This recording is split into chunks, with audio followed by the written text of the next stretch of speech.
If you're spiritually awakened but financially struggling, you're not alone. It's not because you're lazy, unlucky, or you lack financial knowledge. The real reason is that there's a vibrational conflict. Your spiritual desire to feel good is secretly at war with the emotion you have attached to money. Let me explain this with a story. For years, I struggled financially. A mentor once pointed out that my energy towards money was kind of like water. I was passive and inactive about making money. I only wanted to do things I'm passionate about. And the only time I worked hard for money was when I was feeling intense anxiety about being broke. That was a light bulb moment for me. I realized I had subconsciously trained myself to believe that I needed to feel anxious, worried, and insecure before I felt motivated to make money. To me, money equals anxiety. And because after spiritual awakening, I have a desire to live in a high vibrational state of peace and joy. I was unconsciously rejecting more income to protect me from the anxiety I thought it was necessary to earn it. I couldn't receive more money because I didn't want to live in that anxious state. This is the core reason so many of us struggle. We each have a default vibration towards money. For me, it was anxiety. For you, you might be shame for wanting more, resentment towards those who have it, or impatient with your manifestation. After a spiritual awakening, you have a taste of what joy, peace, and love feels like. Your soul will always choose these high vibrations over the low vibration feelings you attach to money. And that's why you struggle with money. So in this video, we're going to explore these different money vibration. First, I'll help you identify which one is blocking you. And then we'll cover how to begin shifting it. Okay, the first thing you want to ask yourself is, how does money makes you feel? I want you to try a visualization exercise with me. Imagine two different scenarios. In the first one, you have very little money. How does that make you feel? Now, in the second one, you imagine you have a lot of money, a lot of money, more than what you need.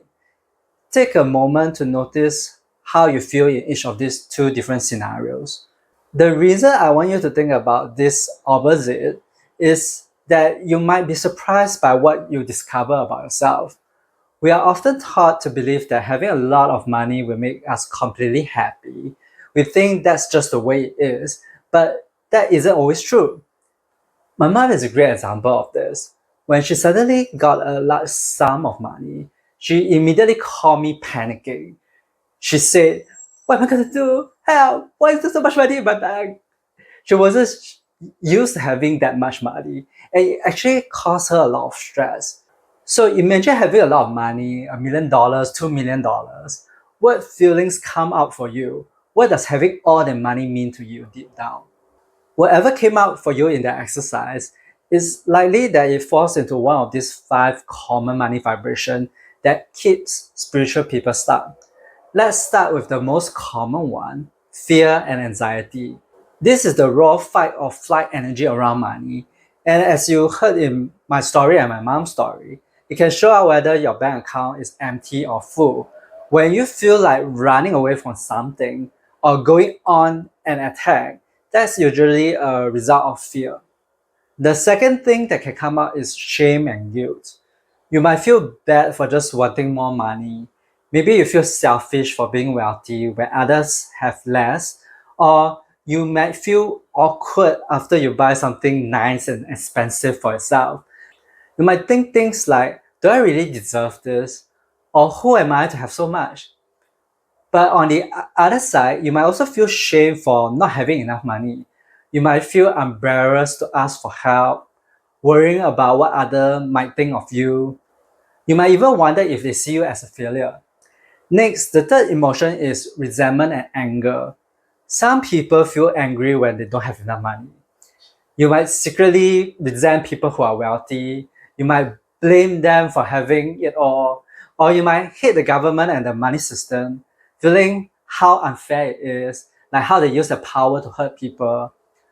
On the other hand, if you do have a lot of money, you can also feel angry and resentment towards friends and loved ones who always ask you for money. It makes you feel like people only come to you for what you have, not who you are. Now, for the fourth emotion is impatience and frustration. Maybe you're trying to attract money through manifestation and you're thinking, why isn't it working? When will the money finally come? Or you might get impatient with saving money slowly. You want things to happen quickly, like winning the lottery right now. By the way, this can also happen when you have a lot of money. You might get frustrated with your investment, like stocks, if they are not growing as fast as you want it to be. Finally, the fifth feeling we can have is apathy. This is when you don't care about money at all. You just feel indifferent about how much you have. When you're poor, you might think, why should I bother earning more? We're all going to pass away someday anyway. And when you have a lot of money, you just spend it without thinking. This feeling is a bit different from the other four because these people don't seem to have financial struggles. Money doesn't stress them out. But I want to include it because apathy is actually a form of helplessness and powerlessness. Think of it like being in a relationship with someone. You try so hard, but nothing seems to work. So you eventually give up and say, nah, I'm not going to have a relationship at all. I don't like to be in a relationship anyway. People with apathy have completely given up on their relationship with money. There's no stress, but there's also no relationship with money. This is very different from feeling content and at peace with what you have. When you are content, you will still care about money and the good things that it can bring you. But when you feel apathetic, you're in a state of not caring about anything, which is actually a very low and heavy vibration. Hi, I'm Yong Kang. Welcome to my channel. For the past month, I've been focusing on spirituality and money. Many people struggle with money after spiritual awakening, so I'm going a deep dive to help people navigate this area. You can check out the full playlist in the video description below. So now let's continue. Now that you have identified which of these vibrations might be running in your background, let's talk about how to shift them.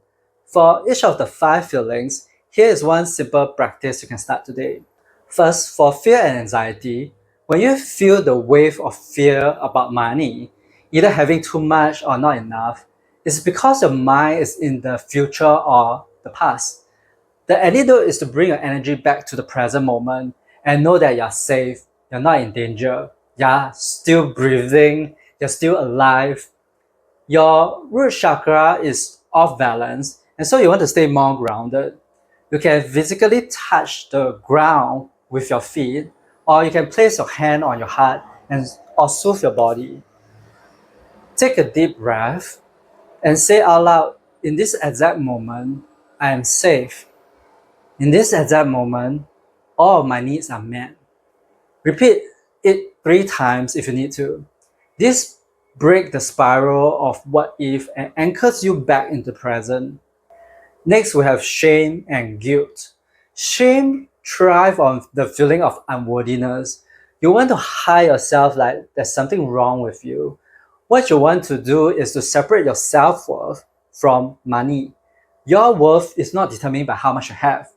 Don't let other people's judgment or expectation of how much money you should have imprison you. Like they may say, oh, you have to earn so much to be successful, or you're so selfish for keeping all the money to yourself. Know that you are a worthy part of the universe. You deserve to receive whatever amount of money that comes your way.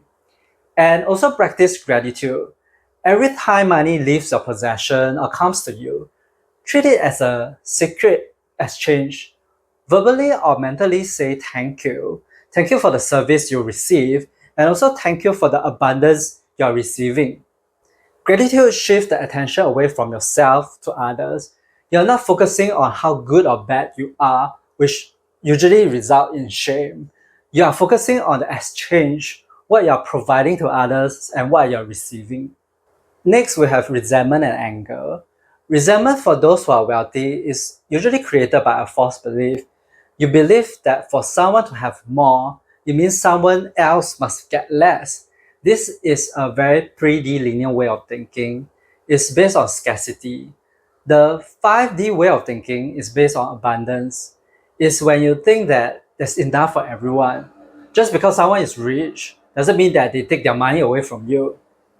Instead, try this. The next time you see someone with the wealth you desire and feel that spark of resentment, stop. Just take a breath and say, I bless their abundance. Thank you for showing me what is possible. This turns a trigger of resentment into an inspiration or possibility. It's like, I can have that too. I can be as wealthy as them. It aligns you more with the very energy you want to attract. So now for impatience and frustration. Impatience comes from trying to control the how and the when, but that is the universe's job. Your only job is to refine your vibration and to trust the universe. So when you feel frustrated that things aren't happening fast enough, place a hand on your heart and repeat this mantra. My only job is to feel good now. I release the timeline and the how. I trust the process and divine timing. This releases the resistance of control and allows things to flow to you more naturally and easily. Finally, we have apathy. Apathy is totally disconnection from money. You can't go from I don't care to I love money overnight. The antidote is to create one tiny new positive connection and restart your relationship with money. This week, you can take a very small amount of money, maybe $5 or $10, and use it for a meaningful purpose. Maybe you can buy some flowers for your desk. Maybe you can buy a coffee for the person behind you in line, or you can donate it to a cause you like. The goal is to give that small amount of money with intention. This helps you to rebuild the relationship with money and prove that money can be a tool for joy or purpose. It's not totally meaningless. And there you have it, 5 simple practices to begin healing your energetic relationship with money. This isn't about becoming a financial expert overnight. This is about becoming a conscious creator of your own vibration. By noticing your energy around money and choosing a new response, you begin to rewrite your story. Now, as you do these practices, you might find that many of these low vibration are rooted in one single deep-seated belief. The idea that money itself is somehow separate from spirituality. That to be spiritual, you must be poor. But this is not true. This single belief can be the foundation for all the other blocks we have discussed. If you feel that this is a barrier for you, you can watch this next video where I go deeper into dismantling this belief.